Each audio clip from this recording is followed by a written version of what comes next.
Hey everyone, in this video I'll show you how to use grids and guidelines in LumaFusion.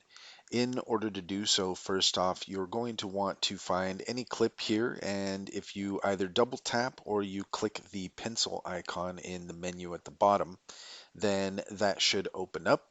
And then what you're looking for is here in the middle, next to the undo button, you'll see this open rectangle. If you click that, then you'll get your preview settings here, and then you can see where it says overlays.